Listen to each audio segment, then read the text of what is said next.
My daughter set fire to the only thing her father loved more than life, a Shelby Cobra 427 from 1965. And she did it the night I told her she couldn't have the lakeside condo. I didn't scream. I didn't cry. I just stood there, smelling the smoke and wondering if this was still the girl I raised. But what she didn't know was that Raymond had left behind something far more powerful than a car. I had just finished sweeping the fallen leaves off the back porch when I caught a glimpse of sunlight hitting the polished chrome of Raymond's Shelby Cobra 427, parked exactly where he left it. Right there, under the old maple tree we planted in our first year of marriage. It always made the driveway feel like a shrine, quiet, untouched, sacred. I didn't drive the car, not once since he passed, but I kept it clean.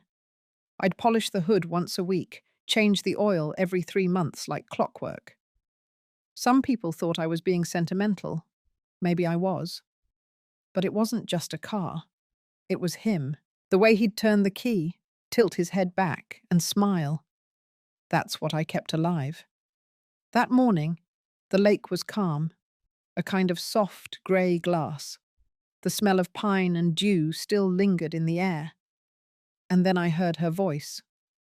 "Mom, you really should think about downsizing. This place is too much for you." I turned and saw Brittany standing in the kitchen doorway, holding her to-go latte like she owned the place. She hadn't even knocked. Her daughter, Lacey, 12 and already taller than me, was scrolling on her phone, barely looking up. "I wasn't expecting you," I said. She smiled like I'd just told her a joke. "Thought we'd surprise you. Lacey wanted to see the lake." But I knew Brittany. She never just came over. We sat on the patio. She barely looked at the lake. "Mum, I've been thinking.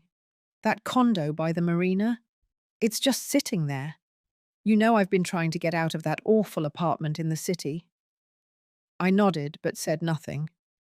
I'd heard this pitch before. "You don't even use it anymore. Why not just transfer the deed to me now? I mean, it'll be mine eventually anyway."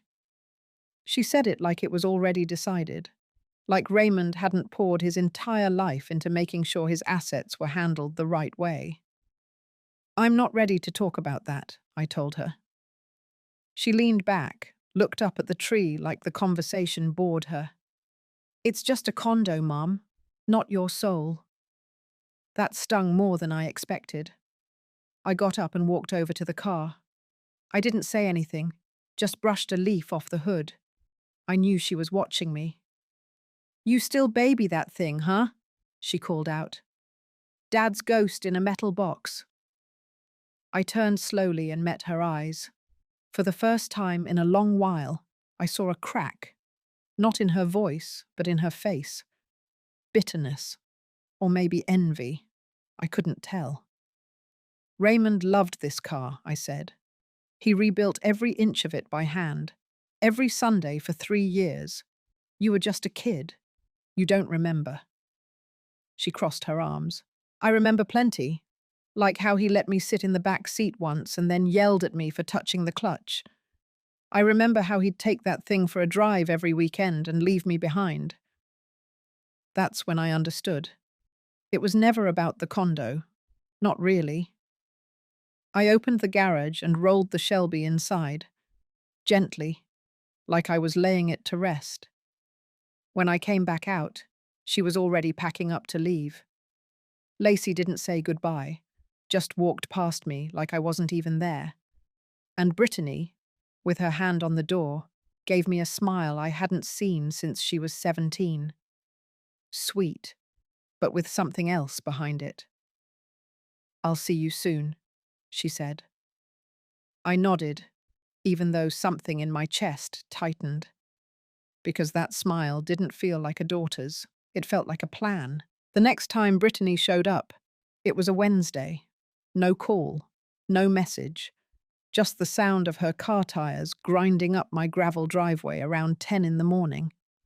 I watched her from the kitchen window, holding a warm cup of tea, still wearing the cardigan I had slept in. She stepped out, wearing yoga pants and a designer jacket, hair pulled up like she had just finished a workout, but smelled like expensive perfume. Lacey wasn't with her this time. Just Brittany, sunglasses on, lips pressed in a thin line. She walked in like she always did, like it was still her house. She didn't even glance at the lake view or the shelves filled with Raymond's old car manuals. "Thought I'd stop by. Got a meeting in town later," she said, setting her bag down on the entryway bench like she planned to stay a while. I didn't say much. I just nodded and went back to the kitchen. She followed, opened the fridge like it was hers, pulled out a bottle of sparkling water I'd bought last week. As she sat at the island counter, her fingers tapped against the glass. Steady, impatient. "You ever think about listing this place?" she asked, eyes still on her phone. "Listing it?" "The house. You've got 2 floors and a view people would kill for. You could cash out and move into something easier. No stairs, no maintenance. Think about it, Mum. You'd be comfortable." I didn't answer right away. I just stared at the sink. At the dishcloth Raymond always folded into perfect thirds.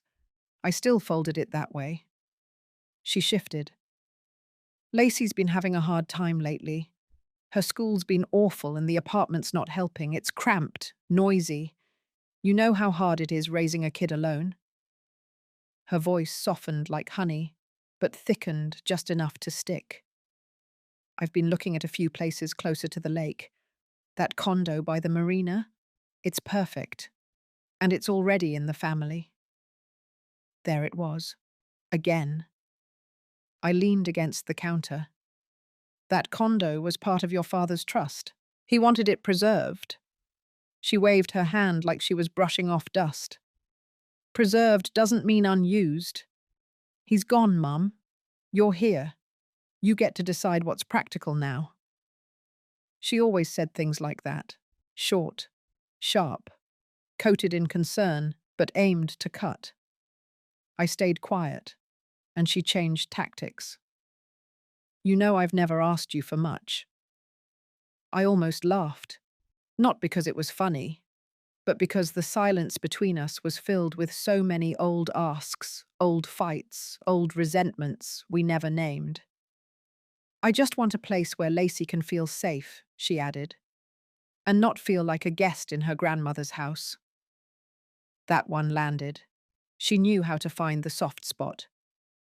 "I'll think about it," I said, even though I had already decided. She smiled, small and satisfied. Like she had moved the first piece on a board I didn't realize we were playing. Then she asked to use the guest bathroom. I nodded toward the hallway and waited until I heard the door close. I stood there in the kitchen, feeling the warmth drain from my tea. That's when I noticed it.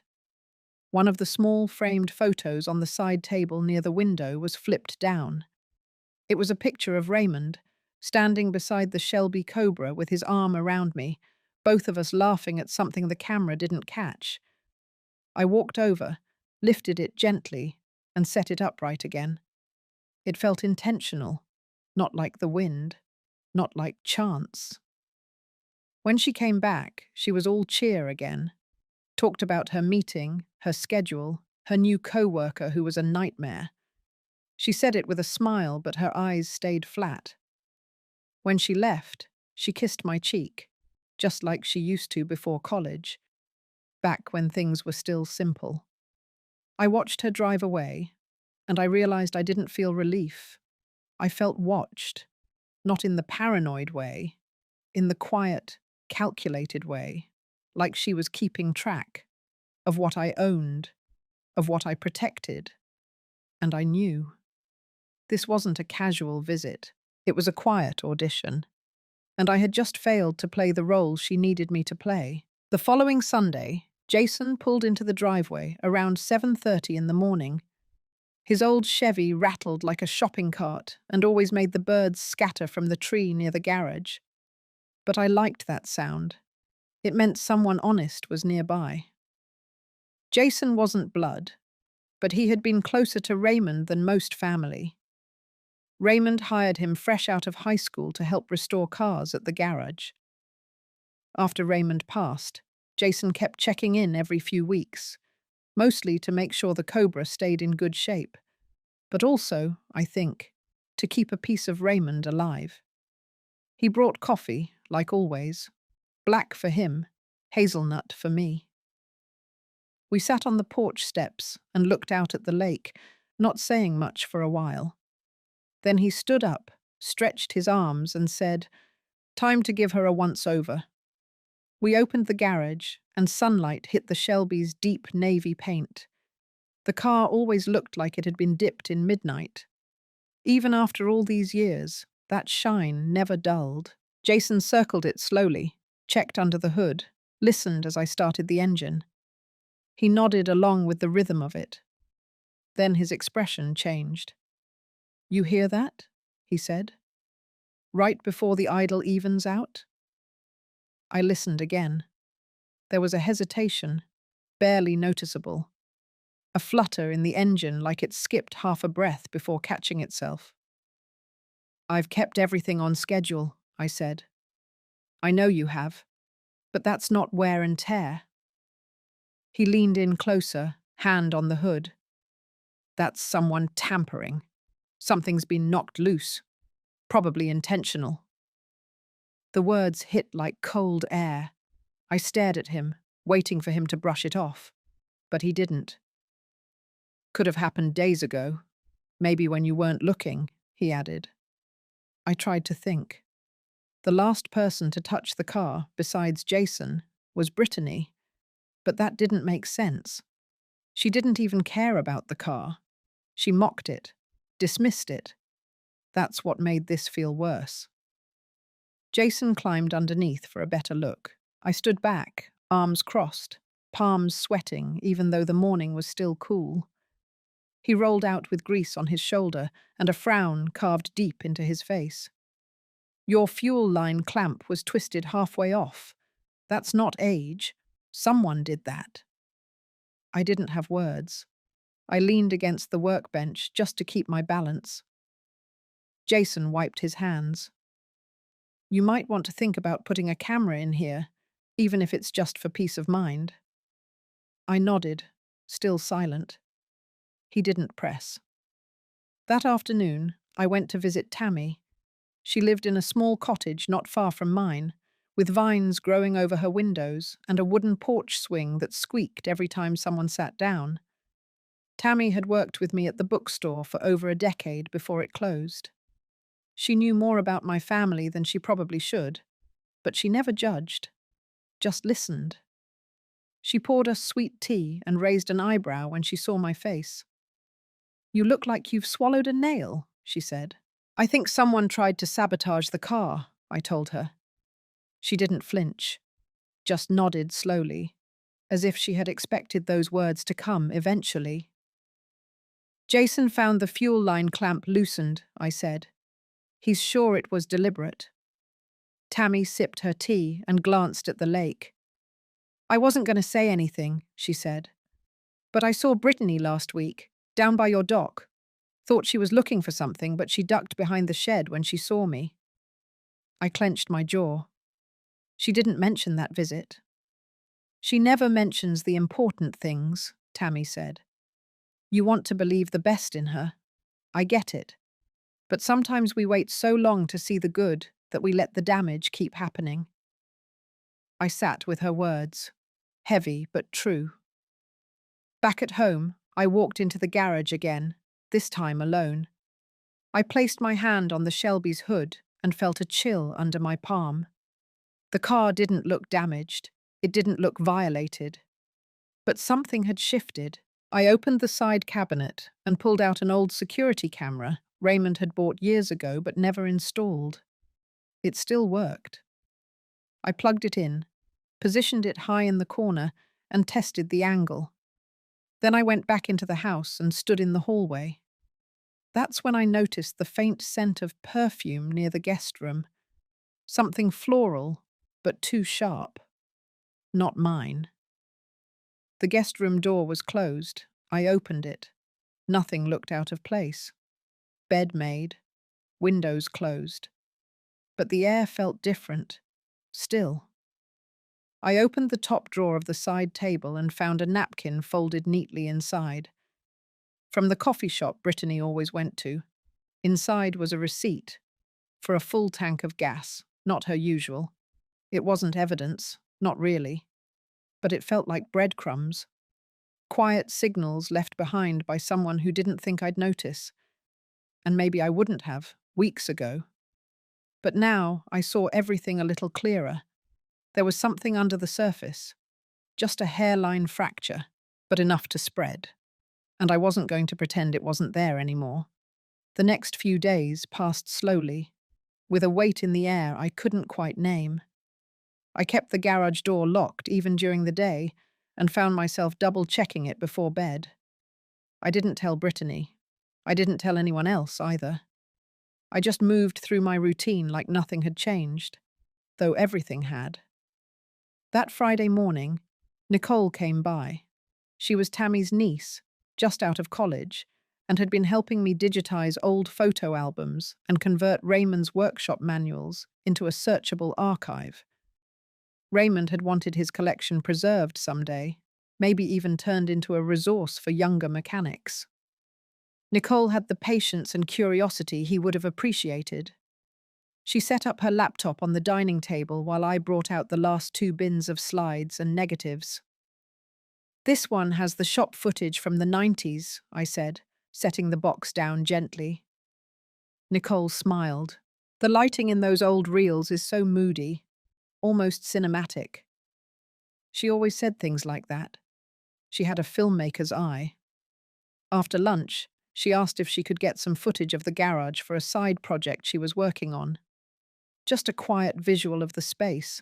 Nothing fancy. Maybe something useful for a future documentary, she said. I hesitated for a second, then nodded. "Just don't touch the car." She gave a mock salute and went off with her little handheld camera. I went back to the kitchen and washed dishes, the hum of the faucet a small comfort. When she returned, her cheeks were pink from the cold and her brows slightly knit. "Something wrong?" I asked. "Probably nothing, but your camera in the garage doesn't cover the northeast corner, where the old shelving is," she said. I paused. "You sure?" "I always check for blind spots when filming. Just habit. That corner's pretty dark and tight. I only mention it because I saw a few marks on the floor there, like someone dragged something metal." I dried my hands on a towel and walked with her out to the garage. She pointed to the far side, just beyond the storage rack where Raymond kept his welding gear. Sure enough, there were faint scratches across the concrete, arced and clustered, like something heavy had been shifted more than once. I hadn't noticed them before. "I didn't want to mess with it," Nicole said, "but it looked odd." I nodded and thanked her. She packed up soon after, said she'd send me the files in a few days. That night I didn't sleep. I sat at the kitchen table with the porch light off, staring through the window, my eyes fixed on the garage in the distance. I didn't know what I expected. A figure, a sound, a confirmation of my worst thoughts. But the yard remained still. In the morning, I went to the blind corner Nicole mentioned, pulled everything off the shelves one by one. Boxes of spark plugs, rusted tools, a pair of Raymond's old boots. Then I saw it, or a small black cord tucked behind the lowest beam. I followed it, heart thudding slow and heavy. At the end of the cord was a square black device, a motion sensor, but not one of mine. I knelt and picked it up. The adhesive on the back was fresh, too fresh. I didn't touch anything else. I backed away and closed the garage, then sat on the steps outside for a long while. Eventually I called Henry. Henry had been Raymond's friend since they served in the reserves together. He'd retired last year and now spent his days restoring antique radios. More importantly, he had a quiet sense of clarity. He never rushed to conclusions, never judged. I trusted him. When he arrived, I handed him the device. He turned it over in his palm, brows furrowed. This is modern. Probably connects to a phone app. Someone's been watching. He didn't ask me who. He knew better than to poke at a wound that wasn't ready to open. He helped me install a second camera in the corner, one I controlled. You think I'm being paranoid? I asked as we packed up the tools. Henry shook his head. You're being smart. There's a difference. That evening, I sat in the guest room and checked the drawers again. This time slower, more deliberate. The drawer I'd seen the napkin in was empty now, but under the mattress, I found a small USB stick. No label, no case. I plugged it into my laptop, half expecting it to be blank. But there were files, videos, security footage from my own property, dated back nearly 6 weeks, angles I didn't recognize, including the garage, including the hallway to my bedroom. My chest tightened. The file names were numbered, no descriptions.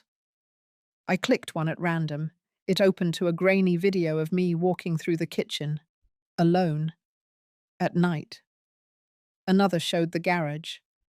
Brittany stepping inside, looking around, kneeling by the Cobra, checking something near the undercarriage. I stopped the video, closed the laptop. The silence around me felt sharp, too sharp. I had no doubt now. This wasn't an accident. This wasn't carelessness. This was deliberate. Someone wanted to break something that couldn't be replaced. And they were starting with me. It was early Sunday morning when I smelled the smoke. I was in the kitchen, pouring water for the tea kettle, when a faint sharpness in the air cut through the scent of lemon balm and wood polish. It wasn't the kind of smoke from a burnt toast or the old furnace acting up. It was acrid, chemical, immediate. I dropped the kettle and ran toward the back of the house. Through the window, over the sink, I could already see it. Dark plumes rising from the garage, curling like ink in water, thick and furious. My feet moved before my brain caught up. I grabbed the phone, called for help, and ran outside barefoot. The cold gravel pierced through my heels, but I didn't stop. By the time I reached the garage, the flames had taken hold. Orange and red flickered through the cracks in the wood. The windows on the side had blown out from the heat. Inside, through the black smoke, I saw it. The Shelby Cobra 427, still parked, still beautiful, but being swallowed alive. I stood there, frozen. I couldn't scream, couldn't breathe. The fire truck arrived fast. Too fast for a rural place like this. Maybe someone else had seen the smoke. Maybe the gods were just mocking me with irony. The firefighters worked quickly, uncoiling hoses, shouting commands, drenching the structure in waves of foam. I stood back, arms wrapped tight around myself, shaking but not cold. Jason came minutes later. He must have heard on the scanner. He pulled up, door still open as he ran toward me. He looked at the garage, then at me. Anyone inside? I shook my head. He didn't speak again, just stood next to me, both of us watching it burn. The fire didn't spread to the house. It died within the garage, leaving behind a skeleton of what had been. Charred beams, melted tools, the outline of the Cobra barely recognizable, twisted metal where a life's work once sat. The fire chief approached me afterward. His face was somber, like a man delivering bad news he already knew I didn't want confirmed. Looks electrical. Originated near the back left corner. There's an old fuse box there. I nodded. Yes, but it was inspected last spring. He gave a non-committal shrug. Still, things degrade, especially in older buildings. I nodded again, but my hands were fists behind my back. Later, when the crowd cleared and Jason helped board up the remains, he turned to me. Something's wrong. That fire moved too fast. He had seen the same thing I had. The lines didn't add up. The melt pattern was too focused, too aggressive for something as simple as a fuse box failure. I didn't sleep that night. Instead, I opened the laptop again, inserted the USB I'd hidden behind the bookshelf. I had only watched one clip before. Now I watched them all. One video showed Brittany entering the garage 2 nights before the fire. She stood in the same blind corner Nicole had pointed out, bent down, stayed there for nearly 10 minutes, no audio, no clear detail. But it was her. The way she held her phone, the jacket she wore, the way she touched her hair. Small things only a mother would recognize. The next clip was from the night before. Just a flash, a spark in the darkness. Then the screen went black. Corrupted file. I stared at the blank screen and felt nothing. Not sadness, not even anger, just silence. I sent Jason a message the next morning, told him to meet me at Tammy's. When we arrived, I showed him the video. His jaw tightened. He didn't speak. Tammy stood at the window, arms crossed. She'd already known, or at least sensed it. I could see it in her eyes. "She's been spiraling for months," Tammy said quietly. "You tried to pretend it would pass. But this isn't just resentment. This is calculated." I nodded. There was no denying it anymore. The next step was painful but necessary. I went to the small safe behind Raymond's bookshelf, took out the binder he had kept labeled Estate Matters. Inside were the original titles, the trust documents, the insurance on the garage, and the Cobra. I didn't cry. Not then. I just set everything on the dining table and flipped through each page like I was reading someone else's life. Each signature, each notarized date, a marker of who we had been and what we had hoped to protect. The last page was a copy of Raymond's handwritten note to me, a simple instruction tucked into the folder 10 years earlier. "If anything ever happens to the Cobra, check the second lockbox." I had forgotten about it, or maybe I had chosen to forget. The second lockbox was smaller, tucked beneath the floorboard in the closet of our bedroom. I hadn't touched it in years. Inside was a letter, addressed to me in his handwriting. It said only one thing: if she tries to destroy what I loved, then she has forfeited the right to inherit what she wants. It wasn't legal instruction, just a sentence. But it was enough. I folded the paper, put it back, and closed the box. That evening, I lit a single candle in the living room and watched it flicker against the quiet walls. The garage was gone. The car was gone. But the truth was clearer now than it had ever been, and I wasn't going to let this pass in silence. 2 days after the fire, I stood in front of the mirror and didn't recognize myself. My eyes were dull, my posture slumped. I looked like a woman grieving a death she saw coming but still couldn't stop. Maybe that was what it was. The death of something sacred, something irreplaceable. The insurance agent came that morning, polite, professional, but quick to glance around the house like he was scanning for inconsistencies. He took notes, asked for documents. I gave him everything. The titles, the appraisals, even the maintenance logs that Jason had updated every year. When he left, I sat in silence for nearly an hour, then called Tammy. I told her to meet me at the library downtown, not at home.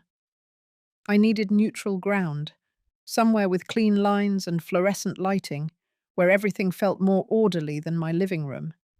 She arrived with 2 cups of coffee and that old leather notebook she always carried. We found a quiet corner. I pulled out the USB. "This has videos," I said. "All taken without my knowledge, all from inside my house, my garage, my hallway." Tammy didn't say a word, just waited. I believe Brittany set the fire, I continued. Not just out of rage, but as a message, a power play. She thought I'd give in, sign the condo over to avoid more damage. Tammy leaned forward. You have proof. Enough, I said. Enough to show motive, timeline, presence at the scene. The rest is deduction. She reached into her notebook and handed me a folded piece of paper. On it was a printed email. I wasn't going to tell you unless things got worse, she said. But this came to my friend Nicole's inbox last week. Someone pretending to be you, asking for scanned copies of the condo deed and any financial records tied to it. My stomach dropped. The email address was close to mine. One letter changed. She thought it was strange, Tammy added, so she forwarded it to me just in case. My fingers clenched around the paper. Brittany had been trying to access everything behind my back, legally, digitally, silently. I nodded slowly. She's not just angry, she's strategic.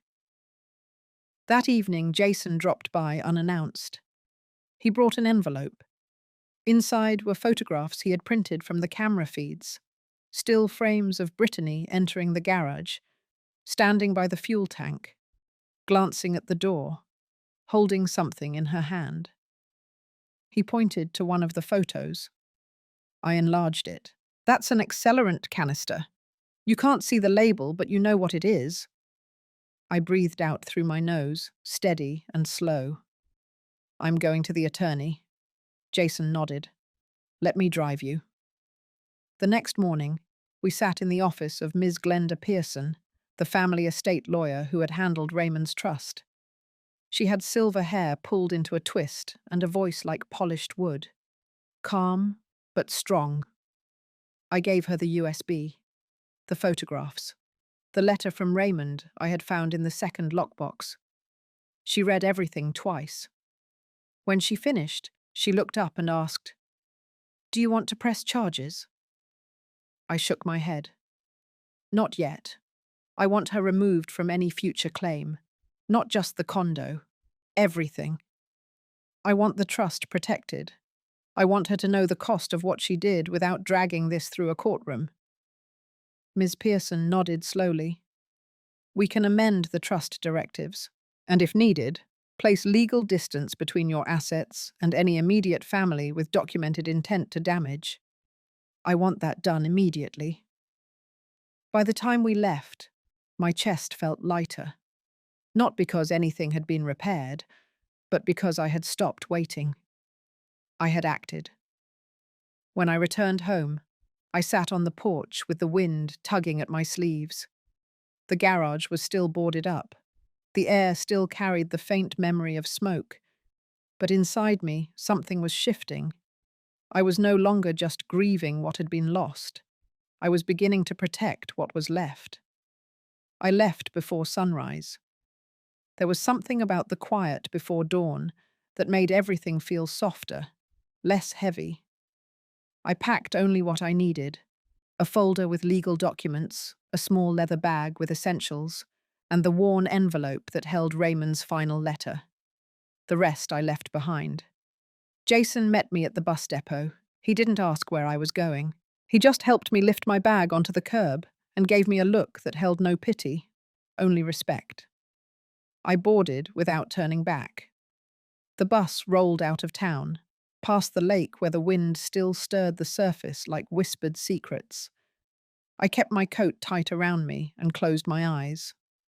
I was heading to Indianapolis, not to visit family, not for rest.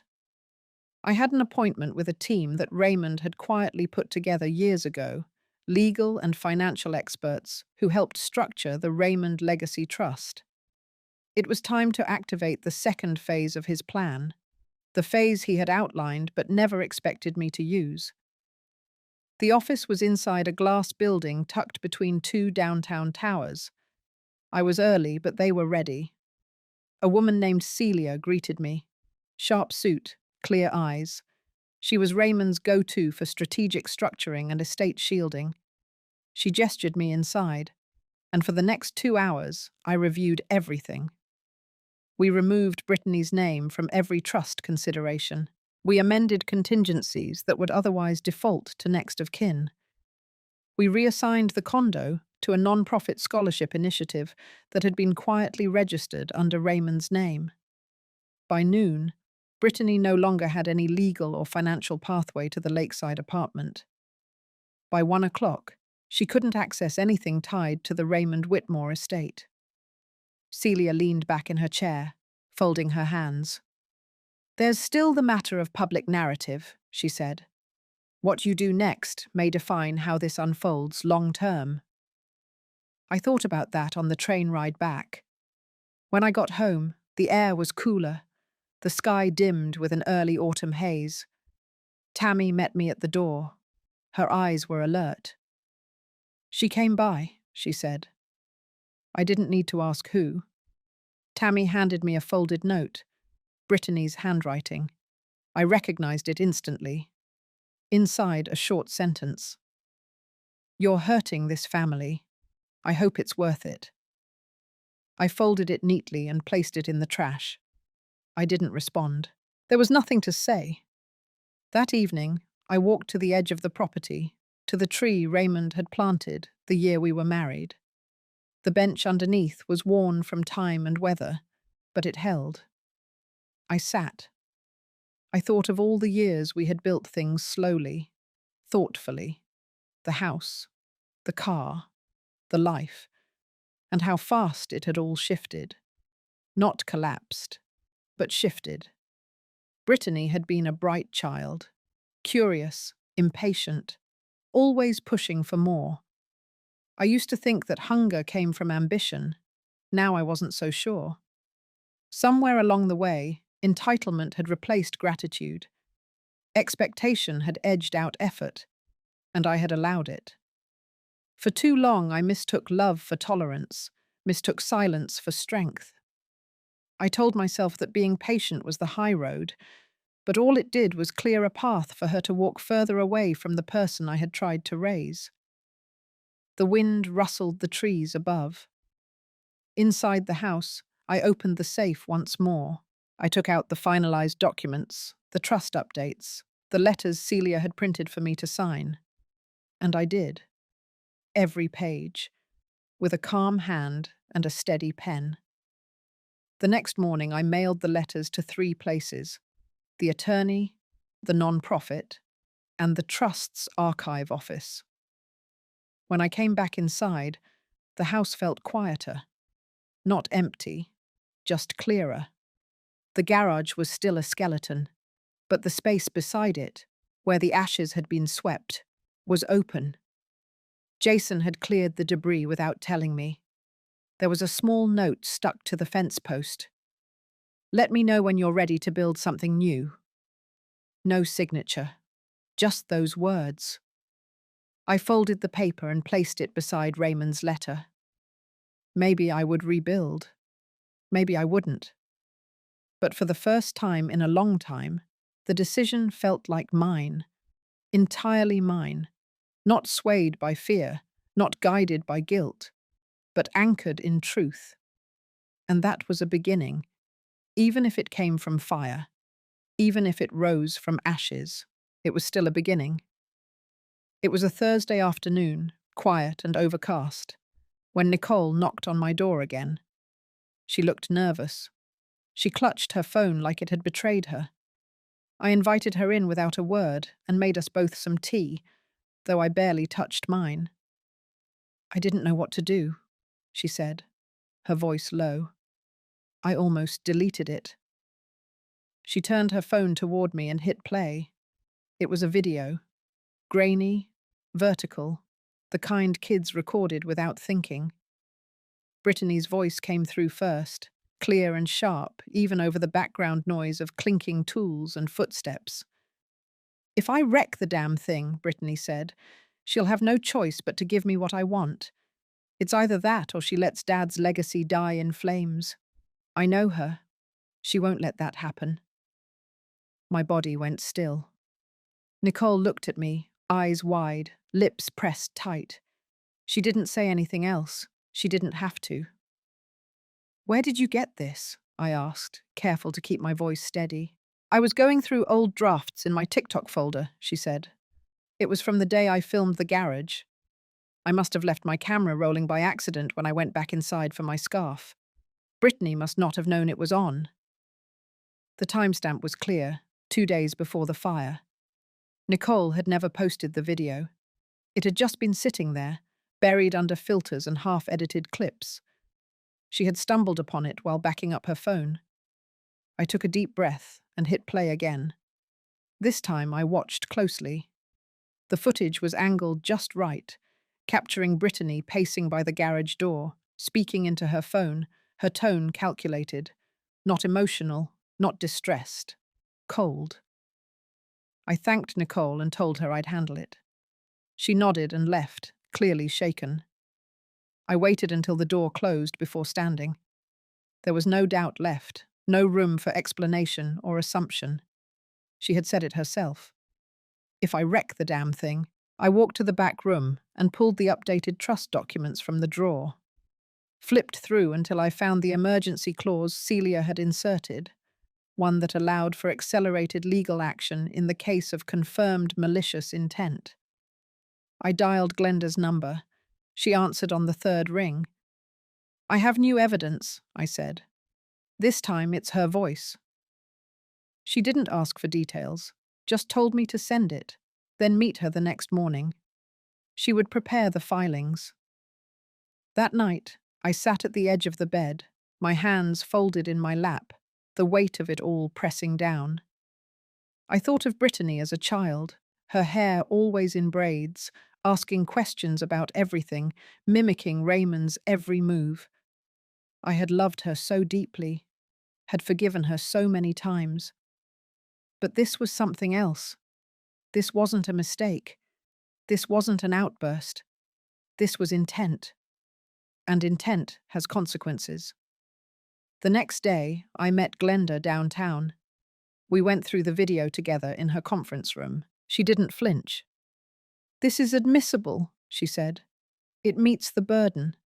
And it changes everything." By the time I left, the emergency clause had been triggered. Brittany's rights to the estate were suspended, pending investigation. Access to the condo was blocked. All keys were deactivated. She would be notified within 72 hours. But the damage had already rippled. That evening, Jason called me. He sounded tense. "Check the neighborhood page," he said. I opened my laptop and logged into the Lakeview digital bulletin board. There it was. A post, simple and direct. "Woman caught on tape planning arson against mother's vintage car. TikTok video surfaces." The comments flooded in. Neighbors speculating, locals stunned. Some remembered seeing Brittany around the garage that week. Others claimed they always sensed something was off. It didn't take long before it spread beyond the community. Raymond had been a known name in the classic car world. The story traveled. Blogs picked it up. An automotive history forum shared the news. People began asking how a legacy like his could fall into such hands. I didn't share the video. Nicole didn't either. Someone else must have gotten hold of it and posted a snippet. By Saturday, Brittany showed up. She didn't knock. She just stood at the edge of the yard, hands trembling at her sides, eyes red from crying or fury. I couldn't tell. "You think this fixes anything," she shouted, "but all it does is ruin me." I stood still on the porch. She walked closer. "You let everyone think I'm some monster," she hissed. "You let them believe it. I was desperate. I didn't mean to go that far." I didn't speak. She searched my face, looking for softness, an opening, a sign that I might fold like I always had. But I didn't. "I needed that condo," she whispered. "You know I did." I let the silence hold. She shook her head like she couldn't understand how she had lost control of me, like I had betrayed some unspoken agreement that she could always push, and I would always absorb it. She turned and walked away, slower than she came. When she was gone, I stepped back inside and closed the door. No lock, no force, just the quiet click of choosing peace. That was the first time I felt it. Not sadness, not victory, but release. The morning of the car exhibition arrived with a crisp bite in the air. I hadn't planned on attending at first, but Jason had insisted.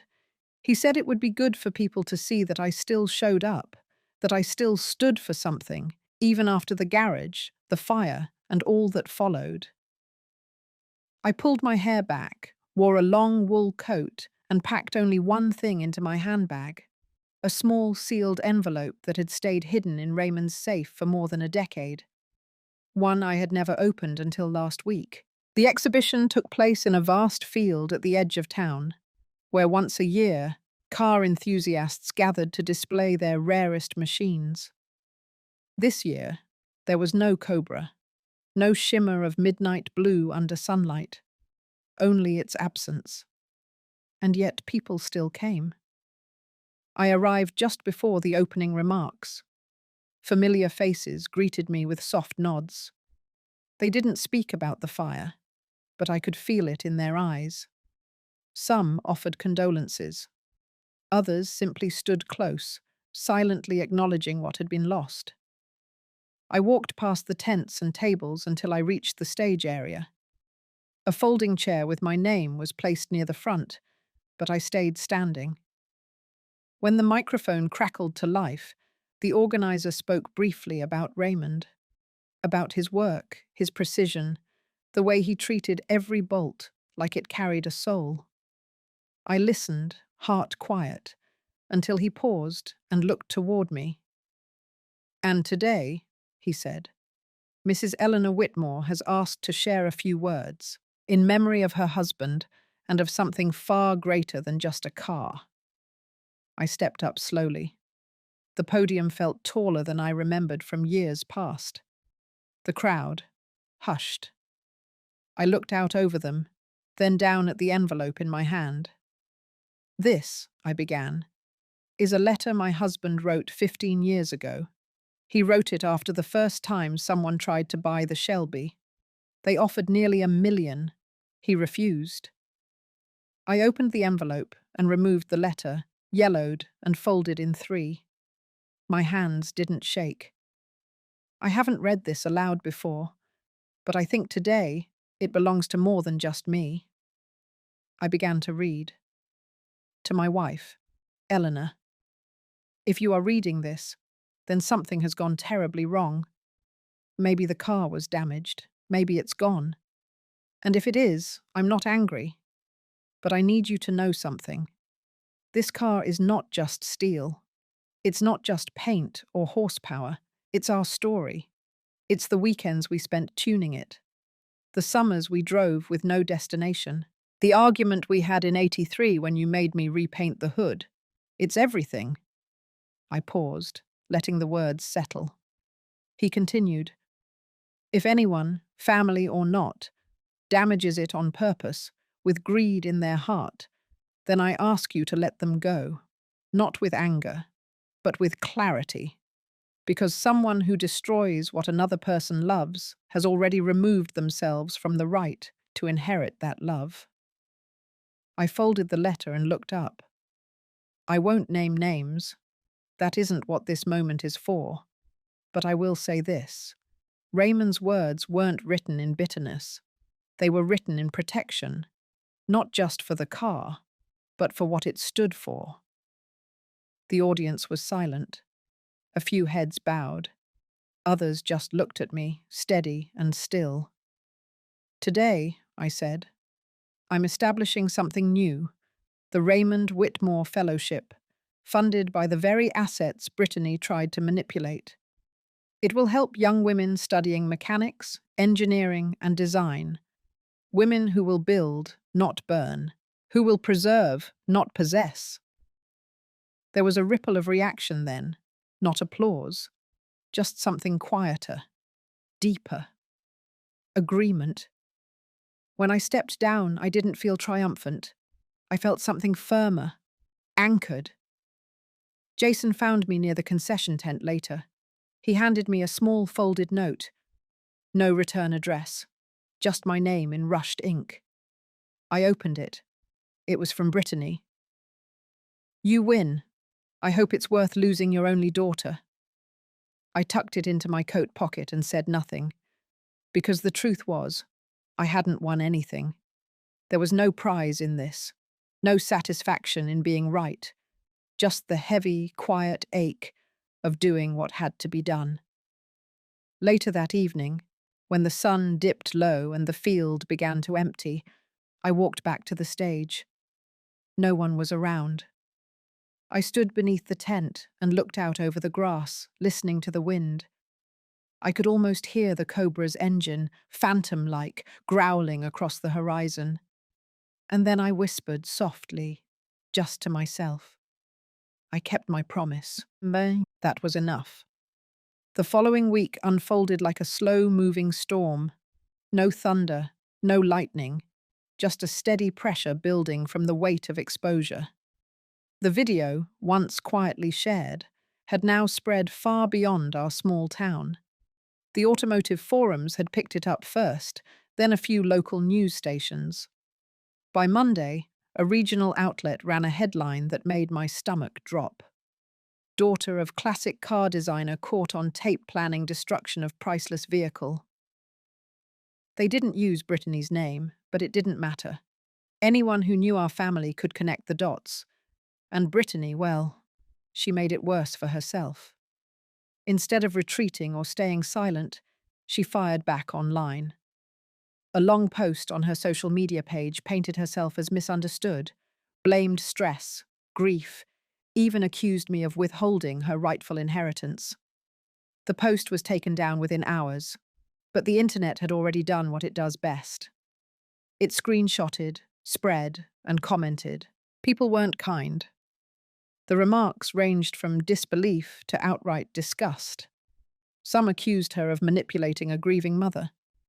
Others speculated that she'd burned the car to increase her odds of inheritance, calling it calculated and cruel. But what hit Brittany hardest wasn't the strangers online. It was the silence from people she once called friends. Tammy told me that Brittany had tried organizing a small get-together with some local families. No one showed. Her phone calls went unanswered, her inbox ignored. At the grocery store, I saw her from a distance one afternoon. Her posture was different, shoulders hunched, chin tucked. She used to walk with her phone in hand, always half smiling at a screen. That day, she kept her eyes on the floor. She didn't see me, and I didn't call out. I returned home to find a letter waiting on my porch. No envelope this time. Just 3 folded pages held together with a ribbon that looked like it had once been wrapped around a gift. I knew the handwriting before I even opened it. Her words were messy, uneven, rushed in places, overly rehearsed in others. She said she never meant for things to go that far, that she just wanted the condo because it felt like the last thing she had of Dad. That maybe she had said things she didn't mean, done things out of panic, out of fear. She wrote that she was sorry if I felt hurt, but I should understand that the world was different now, and maybe I didn't know what pressure looked like from her side of the line. It wasn't an apology. Not really. It was a justification wrapped in soft words. I folded the pages and placed them in the drawer beside Raymond's letter. Not as a keepsake, not as forgiveness, but as a record. A few days later, the school where I'd once volunteered asked me to speak at a community luncheon. They wanted to honor Raymond's contribution to the trust that now helped several of their students access technical programs and certifications. I accepted quietly, showed up early, and sat in the second row. They spoke of legacy, of the idea that what we leave behind isn't just money or objects, but values. I listened, my hands folded in my lap, thinking of all the ways Raymond had taught that through action, not lectures. At the end of the event, a young woman approached me. Her name was Desiree. She had oil under her nails and a wide smile. She said she'd received a grant from the Raymond Whitmore Fellowship and was now in her second year of mechanics training. She showed me photos of the project she was building, a custom motorcycle from salvaged parts. "You're the reason I didn't quit," she said. When I heard the story, I thought, if that lady could walk away from all that and still give back, then maybe I could stay in school one more year. Her words hit me deeper than I expected, because I hadn't felt like I was giving back. I had felt like I was surviving, rebuilding what I could from rubble. But maybe, in the process, I had offered something more than just a quiet reaction to pain. Maybe I had built a shelter. Later that evening, I walked the perimeter of my property. Leaves scattered the lawn. The garage, still under repair, was quieter now, half painted and half open to the sky. And as I stood there, a thought rose from somewhere deeper than memory. Brittany had burned the car to gain control, but what she'd actually done was light a fire that revealed everything she'd been hiding. And in that revelation, I had finally seen clearly. This wasn't about loss anymore. It wasn't even about justice. It was about reclaiming the space where silence had lived too long, and choosing, at last, to fill it with truth. By mid-autumn, the air had turned colder, sharper, and everything outside began to shift in colour and tone. The trees along Lakeview Lane had already started dropping their leaves, creating soft trails of gold and rust across the sidewalks. I found myself waking earlier each day, not out of anxiety or dread anymore, but something quieter, a rhythm, a habit of stillness. I began spending more time at the vocational training centre just outside of town. It wasn't a large place, barely 2 wings and a gravel parking lot, but it was alive with movement.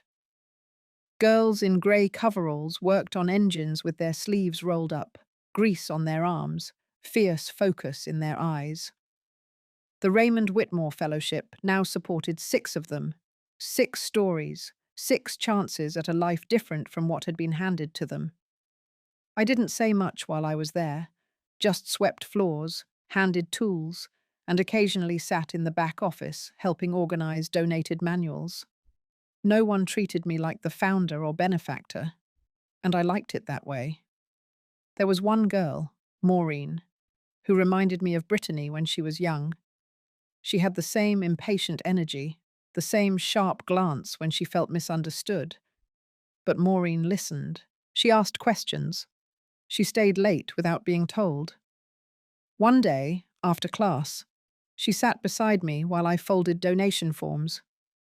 "I used to think rich people didn't care," she said without looking up, "that they just threw money around to feel better."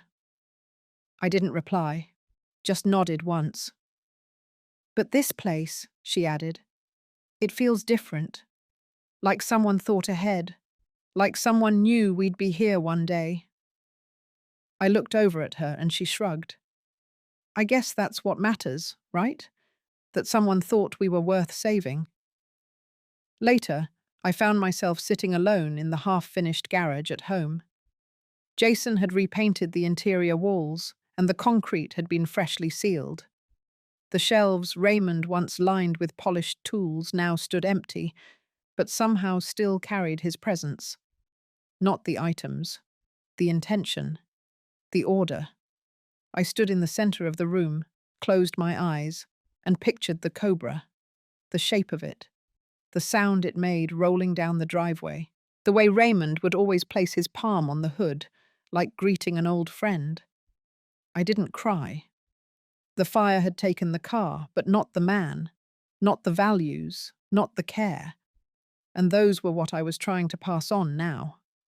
One afternoon, I received a letter from the Historical Auto Association. They were dedicating a page in their journal to Raymond's legacy and had requested a short statement from me. I sat down that night and wrote by hand, just as I had watched Raymond do so many times.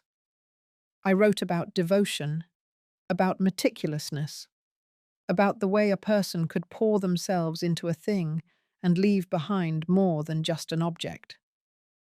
I ended the letter with something I had never said out loud.